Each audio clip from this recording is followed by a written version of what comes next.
Okay, let's just start with your name and your position on Hope. Would you pronounce the name of the boat also, please? Yeah, my name is Kaleo Wong. I'm the navigator on some of the legs on board of our canoe, which is Hokulea.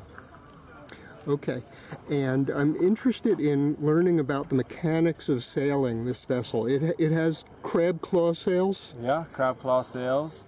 So they look a little different than what normal sailboats look like. Normal sailboats where, yeah, they're shaped literally like a crab claw, and sometimes they're compared to upside down Marconi rigs, where there's the triangle is really upside down. Yeah. Okay, my readers are fairly familiar with, with the rigs of different countries, so they know what they look like, I think, and I'll be showing pictures of them. Cool. I'm wondering about how they sail, or how does sailing with a crab claw rig differ from a Marconi?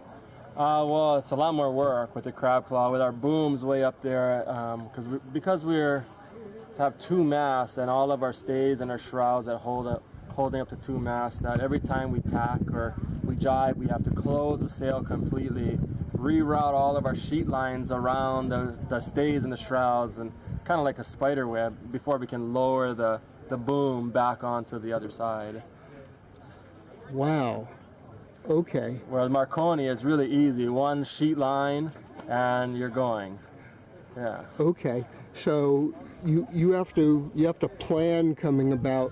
Yeah. Seriously. How long does it take you to come about?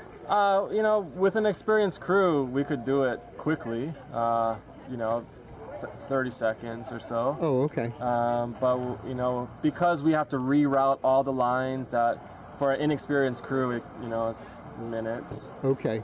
It must turn into a mess sometimes. It does, yeah. It's like a spider web of lines. And, if we're not planning, it's an accidental jibe or accidental tack, then we'll break a boom because it'll get caught up in the rigging.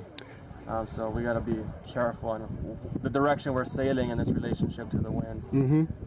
I asked you previously, but just for the video, explain to me about the use of the steering sweeps. The fact there's one central sweep, which you said you do most of the steering with, and two supplemental sweeps, one on just on the inside of each hull, right? Which are used in heavy weather. Yeah. Tell me about what the helmsman's job and what he has to do during coming about.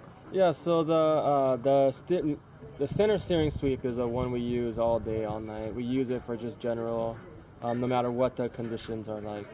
But the two side sweeps, we use it in like how we steer our outrigger canoes, our 6-man canoes, where we just put the paddle in the water next to the hull and we turn that way. So the two side sweeps are working in that same way, and they're on the inside of the hull. So so the side sweeps are not actually steering side to side. It's just changing the center of effort. They just go straight in and straight out. Okay.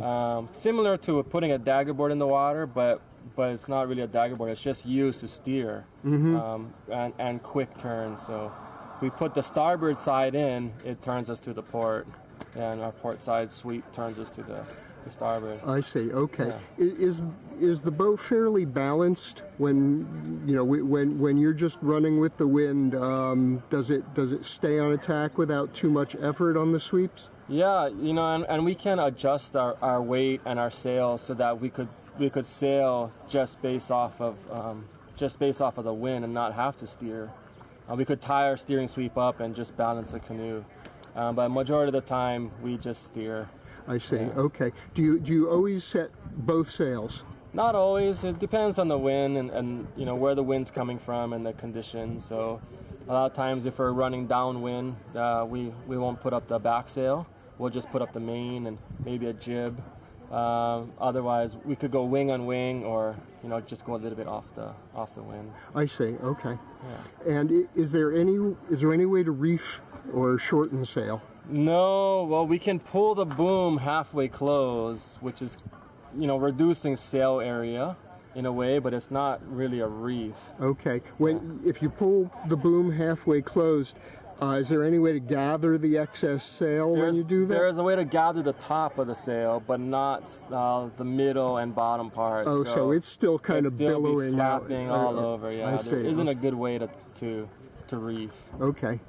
Yeah. How's the stability of the boat? If you're on a beam reach with really strong wind, how much does it heel? Yeah, it doesn't heel at all. We're a double hull canoe, and we're really stable. It looks similar to a catamaran, and catamarans are known for their stability. But that's because the catamarans are designed off of our canoe, so we don't heel at all. There's no keel, and actually we only have 3 feet underwater our hulls.